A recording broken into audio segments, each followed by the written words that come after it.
بسم اللہ الرحمن الرحیم۔ السلام علیکم ورحمۃ اللہ وبرکاتہ۔ نبی کریم صلی اللہ تعالیٰ علیہ وسلم کے تعلق سے جب یہ کہا جاتا ہے کہ اللہ تعالیٰ نے اپنے محبوب صلی اللہ علیہ وسلم کو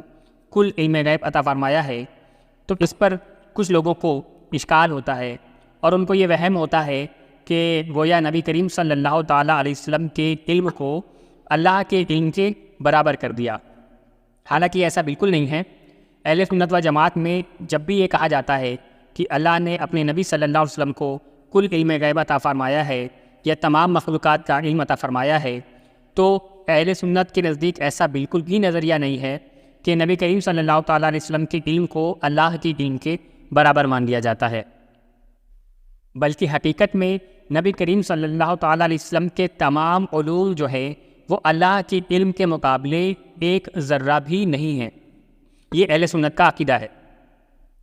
لیکن پھر بھی مخالفین کو اس کو سمجھنے میں تھوڑی سی دشواری ہوتی ہے، وہ اس کو ٹھیک طرح سے سمجھ نہیں پاتے۔ اس کی وجہ سے وہ یہ سمجھتے ہیں کہ اہل سنت یعنی کہ سنی لوگ جو ہیں وہ نبی کریم صلی اللہ تعالیٰ علیہ وسلم کے علم کو اللہ تعالیٰ کے علم کے برابر مانتے ہیں۔ تو ہم نے سوچا کہ کچھ آسان الفاظوں کے ساتھ اور کچھ آسان سی مثالیں دے کر آپ کو یہ مسئلہ سمجھا دیا جائے، جس سے آپ کو یہ بالکل کلیئر ہو جائے گا کہ نبی کریم صلی اللہ تعالیٰ علیہ وسلم کے لیے جب بھی کل علم غیب بولا جاتا ہے کہ اللہ تعالیٰ نے آپ کو کل علم غیب عطا فرمایا ہے، تو اس کا بالکل بھی یہ مطلب نہیں ہوتا کہ نبی کریم صلی اللہ تعالیٰ علیہ وسلم کا جو علم ہے وہ اللہ کے علم کے برابر ہو گیا۔ تو انشاءاللہ تعالیٰ آج کی اس ویڈیو میں آپ کو ہم اسی مسئلے کو سمجھانے کی کوشش کریں گے۔ سب سے پہلے تو علم غیب کے تعلق سے اہل سنت کا کیا نظریہ اور کیا عقیدہ ہے وہ جان لیں کہ نبی کریم صلی اللہ تعالیٰ علیہ وسلم کو یا دوسرے تمام انبیاء کو اللہ تعالیٰ اپنے علوم غیبیہ میں سے بعض علوم غیبیہ عطا فرماتا ہے۔ یہ بات ضروریات دین میں سے ہے،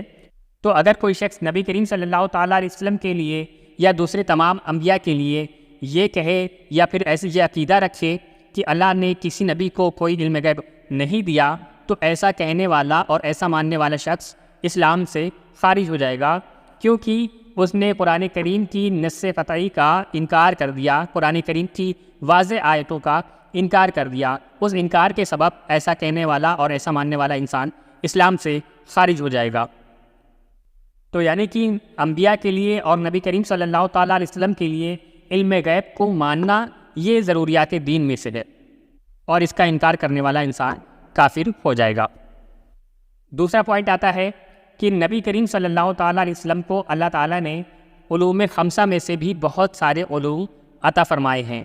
یعنی کہ 5 علم غیب جن کو قرآن کریم میں اور احادیث میں خاص کیا گیا ہے کہ ان کو اللہ تعالیٰ کے سوا کوئی نہیں جانتا، ان علوم غیب میں سے بھی اللہ تعالیٰ نے بہت سارے علوم غیبیہ اپنے محبوب صلی اللہ علیہ وسلم کو عطا فرمائے ہیں۔ یہ ضروریات اہل سنت ہے، اس کا انکار کرنے والا انسان اہل سنت سے خارج ہو جائے گا، کیونکہ بہت ساری احادیث سے یہ بات ثابت ہوتی ہے کہ اللہ تعالیٰ نے اپنے محبوب صلی اللہ علیہ وسلم کو علوم خمسہ میں سے بھی بہت سارے علوم عطا فرمائے ہیں۔ تو یہ بات ضروریات اہل سنت میں سے ہے کہ جو شخص مطلقاً علوم خمسہ کا انکار کر دے گا کہ اللہ تعالیٰ نے اپنے حبیب صلی اللہ علیہ وسلم کو علوم خمسہ میں سے کچھ بھی نہیں دیا، تو ایسا کہنے والا شخص اہل سنت سے خارج ہو جائے گا، لیکن اسلام میں باقی رہے گا، یعنی کہ مسلمان رہے گا لیکن اہل سنت کے دائرے سے خارج ہو جائے گا۔ اب تیسرا پوائنٹ آتا ہے کہ اللہ تعالیٰ نے اپنے محبوب صلی اللہ علیہ وسلم کو تمام مخلوقات کا کل علم عطا فرمایا ہے۔ یہ تیسرا پوائنٹ ہے۔ اس میں روح کا علم بھی شامل ہے، اس میں لوح و قلم کا علم بھی شامل ہے، اور تمام علوم شامل ہیں۔ تو یہ جو تیسرا عقیدہ ہے یہ اہل سنت میں بھی مختلف ہی ہے، یعنی کہ بعض نے بعض سے اختلاف کیا ہے، بعض نے اس کو ثابت کیا ہے کہ ہاں یہ بھی نبی کریم صلی اللہ تعالیٰ علیہ وسلم کے لیے ثابت ہے۔ اسی کو ما کان و ما یکون کا علم بھی کہتے ہیں، یعنی کہ روز اول سے لے کر دنیا کی ابتدا سے لے کر دنیا کی انتہا تک، حتیٰ کہ تمام جنتی لوگ جنت میں چلے جائیں اور تمام جہنمی لوگ جہنم میں چلے جائیں، تو اول سے آخر تک نبی کریم صلی اللہ تعالیٰ علیہ وسلم کو تمام علم غیب عطا فرمایا گیا ہے۔ یہ تیسرا پوائنٹ ہے، اور اسی کو ما کان و ما یکون کا علم بھی کہتے ہیں۔ اس پر بہت سارے لوگوں کو مغالطہ ہوتا ہے، اور ان کو یہ لگتا ہے کہ اگر نبی کریم صلی اللہ علیہ وسلم کے لیے یہ والا علم غیب مان لیا جائے کہ اول سے لے کر آخر تک، دنیا کی ابتدا سے لے کر انتہا تک اگر اس کو مان لیا جائے تو پھر یہ اللہ کے برابر ہو جائے گا معاذ اللہ۔ اب پہلی بات تو یہ بتا دوں کہ یہ جو تیسرا پوائنٹ ہے یہ نہ تو ضروریات دین میں سے ہے اور نہ ضروریات اہل سنت میں سے ہے۔ اگر کوئی شخص صرف علم اور تحقیق کی بنیاد پر اس علم غیب کو نبی کریم صلی اللہ تعالیٰ علیہ وسلم کے لیے ماننے سے انکار کرتا ہے لیکن کوئی بے ادبی اس کی نیت میں نہیں ہے تو ایسا شخص مسلمان بھی رہے گا اور اہل سنت میں باقی بھی رہے گا، وہ اہل سنت سے خارج نہیں ہوگا۔ لیکن شرط یہ ہے کہ اس کا یہ انکار علم اور تحقیق کی بنیاد پر ہونا چاہیے، بے ادبی اور گستاخی کی بنیاد پر نہیں ہونا چاہیے۔ اب یہ جو تیسرا پوائنٹ ہے یہ نبی کریم صلی اللہ تعالیٰ علیہ وسلم کے لیے آپ کے فضائل میں داخل ہوتا ہے، تو آج ہم اسی کو سمجھانے کی کوشش کرتے ہیں کہ کل علم غیب کا کیا مطلب ہے، اور نبی کریم صلی اللہ تعالیٰ علیہ وسلم کے لیے کل علم غیب ماننے سے شرک نہیں ہوتا اور یہ ہرگز اللہ تعالیٰ کے برابر نہیں ہوتا۔ تو اس کے لیے میں آپ کے سامنے بس ایک مثال پیش کروں گا آسان سی، اور مثال یہ ہے کہ اگر میں آپ سے سوال کروں کہ یہ جو پوری دنیا ہے اور یہ جو پورا آسمان ہے، اس پوری دنیا کا اور پورے آسمان کا جو علم ہے، اس علم کو اگر اللہ تعالیٰ کے علم کے سامنے رکھا جائے تو کیا واقعی زمین اور آسمان کا علم مل کر اللہ تعالیٰ کے علم کے برابر ہو جاتا ہے؟ آپ کہیں گے نہیں، کیونکہ اللہ تعالیٰ کے علم کی وسعت کے سامنے زمین کی اور آسمان کی وسعت اور ان کا جو علم ہے وہ کچھ بھی نہیں ہے، کیونکہ زمین ایک محدود چیز ہے نا۔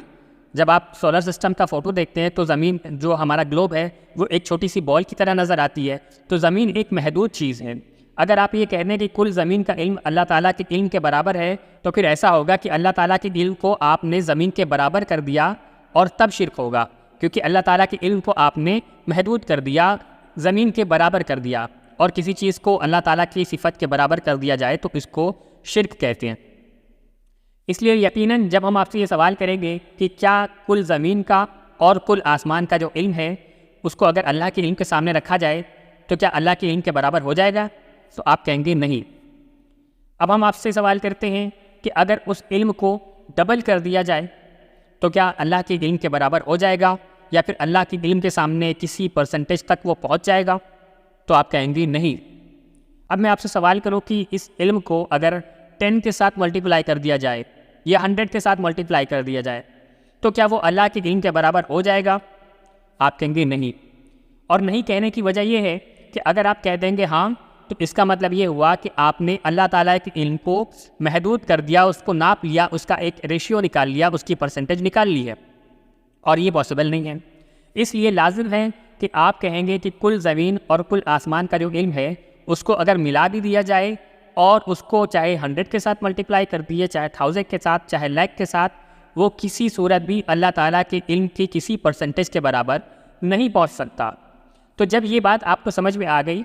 کہ کل زمین اور کل آسمان کا جو علم ہے اس کو ملا کر کے بھی اور اس کو ملٹیپلائی کر کے بھی وہ اللہ تعالیٰ کے علم کے سامنے کسی ریشیو تک نہیں پہنچتا، تو پھر یہی بات ہم آپ کو سمجھانا چاہتے ہیں کہ کل علم غیب جو زمین کا ہے اور کل علم غیب جو آسمان کا ہے، ان سب کو اگر ملا دیا جائے تب بھی یہ علم اللہ تعالیٰ کے علم کے برابر نہیں ہو سکتا۔ تو یہی والا وہ علم ہے جو ہم نبی کریم صلی اللہ تعالیٰ علیہ وسلم کے لیے آپ کے فضائل کے طور پر مانتے ہیں، اور اس پر بھی کئی احادیث جو ہیں وہ منقول ہیں۔ یہ ایک حدیث ہے